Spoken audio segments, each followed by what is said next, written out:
ఓం నమో వెంకటేశాయ. తెలుగు రాష్ట్రాలకు సంబంధించి భారతదేశ రాజకీయాలకు సంబంధించి రాబోయే కాలములో ఆగస్టు 1వ తేదీ నుండి కొన్ని సంచలనాలు నమోదు కాబోతా ఉన్నాయి. రాష్ట్రపతి ఎన్నిక తదుపరి భారతదేశంలోనూ 2 తెలుగు రాష్ట్రాలలోనూ సంచలనాలు నమోదు కాబోతా ఉన్నాయి. ముఖ్యంగా భారతదేశానికి సంబంధించి రాజు అయినటువంటి నరేంద్ర మోడీకి సంబంధించి వ్యతిరేకమైనటువంటి ఫలితాలు ఏర్పడబోతూ ఉన్నాయి. కారణం గురువు తులారాశి ప్రవేశం.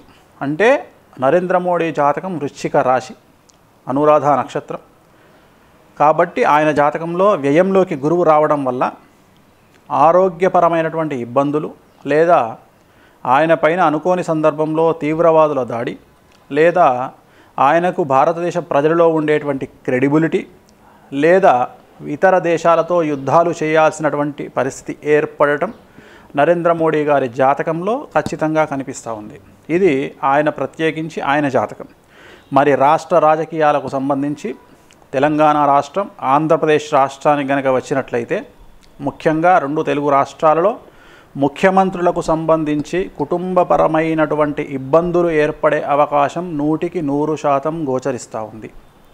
అలాగే ఆంధ్రప్రదేశ్ రాష్ట్రానికి సంబంధించి ముఖ్యంగా నేను ఈ సంవత్సరం జనవరి 27వ తారీఖు నాడు చెప్పినట్లుగా జూలై నెలలో గత 2 రోజుల క్రిందట జగన్మోహన్ రెడ్డి తీసుకున్నటువంటి నిర్ణయం సంచలనాత్మకం కాబోతా ఉంది. అక్టోబర్ 27వ తేదీ నుండి వర్షాకాలం కంప్లీట్ అయిన తదుపరి ఎండాకాలం ప్రారంభమయ్యేలోపు ఆయన జరిపేటువంటి 3000 కిలోమీటర్ల పాదయాత్రతో తెలుగుదేశం యొక్క ప్రాబల్యం తగ్గుతూ వైఎస్ఆర్ కాంగ్రెస్ పార్టీ ప్రాబల్యం విపరీతంగా పెరుగుతూ చంద్రబాబు నాయుడు గారికి ఆల్టర్నేటివ్గా జగన్మోహన్ రెడ్డి స్థిరపడేటువంటి అవకాశం 100% కనిపిస్తూ ఉంది. అలాగే చంద్రబాబు నాయుడు గారి జాతకరీత్యా రాహు మహర్దశలో ఉన్నటువంటి చంద్రబాబు నాయుడు గారు కర్కాటక రాశి జాతకులు. ఆయన జాతకరీత్యా ఖచ్చితంగా కుటుంబపరమైనటువంటి ఇబ్బందులు, మరీ ముఖ్యంగా నందమూరి వంశానికి సంబంధించినటువంటి వాళ్లతో చంద్రబాబు నాయుడు గారికి ఇబ్బందులు ఏర్పడేటువంటి అవకాశం 100% గోచరిస్తూ ఉంది. మరీ ముఖ్యంగా ఈ యొక్క పూర్తి విషయంలో కొంతమంది నందమూరి వంశానికి సంబంధించినటువంటి స్త్రీలు, అదేవిధంగా జూనియర్ ఎన్టీఆర్ యొక్క ఆలోచన విధానం చంద్రబాబు నాయుడు గారిని సమస్యాత్మకమైనటువంటి ధోరణిలోకి నెట్టివేసేటువంటి అవకాశం ప్రస్ఫుటంగా కనిపిస్తూ ఉంది. అలాగే ఆయనకు అంటే చంద్రబాబు నాయుడు గారికి బీజేపీకి పొసగనటువంటి పరిస్థితి వచ్చే ఆగస్టు 1 నుండి కనిపించబోతూ ఉంది. అంటే నరేంద్ర మోడీ గారు చంద్రబాబు నాయుడు గారి కంటే కూడా జగన్మోహన్ రెడ్డికి ఎక్కువగా ప్రాముఖ్యతనిచ్చేటువంటి అవకాశాలు కనిపిస్తూ ఉన్నాయి.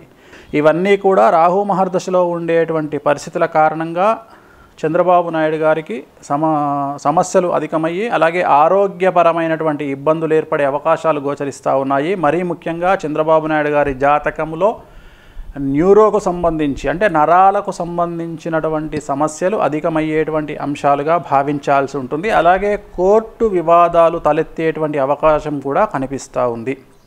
అలాగే తెలంగాణ రాష్ట్రానికి సంబంధించి ముఖ్యంగా ముఖ్యమంత్రి జాతకరీత్యా కనుక తీసుకున్నట్లయితే కుటుంబపరంగా ముఖ్యంగా కేసీఆర్ గారి కూతురైనటువంటి కవిత వల్ల కుటుంబంలో కొన్ని ఇబ్బందులు తలెత్తే అవకాశాలు కనిపిస్తూ ఉన్నాయి. అంటే కుటుంబ వాతావరణం దెబ్బతినేటువంటి అవకాశం కనిపిస్తూ ఉంది. అలాగే కేటీఆర్ గారి జాతకరీత్యా ఏలినాటి శని నడుస్తూ ఉంది. అలాగే కేసీఆర్ గారి జాతకంలో 6వ స్థానంలో శని ఉండడం అనేటువంటిది భాగ్యస్థానంలోనూ అలాగే ఆరోగ్య స్థానం అంటాం మనం.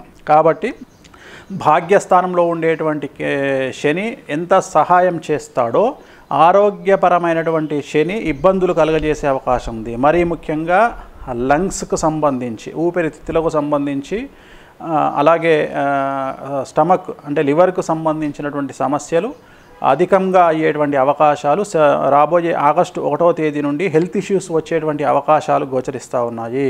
కుటుంబపరమైనటువంటి ఇబ్బందులు అలాగే ముఖ్యంగా కోర్టు వివాదాలు కూడా సమస్యల్ని క్రియేట్ చేసేటువంటి అవకాశాలు ప్రస్ఫుటంగా కనిపిస్తూ ఉన్నాయి. మొత్తం మీద తీసుకున్నట్లయితే తెలంగాణ రాష్ట్రంలోనూ ఆంధ్రప్రదేశ్లోనూ 2 తెలుగు రాష్ట్రాల్లోనూ ఓడు బళ్ళు ఓడలుగా మారేటువంటి అవకాశం ఉంది. అంటే ఇక వీళ్ళకి తిరిగిలేదు అనుకున్నటువంటి పరిస్థితి నుండి సడన్గా ఏదో ఒక ఆల్టర్నేటివ్ పార్టీ లేదా ఆల్టర్నేటివ్ బలం ఒకటి వీళ్ళకి వ్యతిరేకంగా పనిచేస్తూ వీళ్ళ యొక్క ప్రాభవాన్ని అంటే అధికారంలో ఉండేటువంటి శక్తి ఆ ప్రాభవాన్ని తగ్గించేటువంటి అవకాశం కనిపిస్తూ ఉంది. అలాగే ఈ రెండు తెలుగు రాష్ట్రాల్లోనూ ఏదైతే బలం ఉందో టీఆర్ఎస్కు కానీ తెలుగుదేశం పార్టీకి కానీ వాళ్ళకు ఉండే బలం రోజు రోజుకు తగ్గేటువంటి అవకాశం కనిపిస్తూ ఉంది. కాబట్టి ఈ ఇద్దరు ముఖ్యమంత్రులు కూడా త్వరగా తమ యొక్క ప్రస్తుత భవితవ్యాన్ని అంచనా వేసుకుంటూ రాబోయే కాలంలో మేధస్సును తెలివిని ఉపయోగిస్తూ నడుచుకుంటూ అలాగే వీటికి సంబంధించినటువంటి దోష పరిహారాలను అంటే శనికి సంబంధించినటువంటి దోష పరిహారాలను చేసుకుంటూ ఉన్నట్లయితే ఖచ్చితంగా వీరికి అనుకూలమైనటువంటి పరిస్థితులు ఉండబోతూ ఉన్నాయి.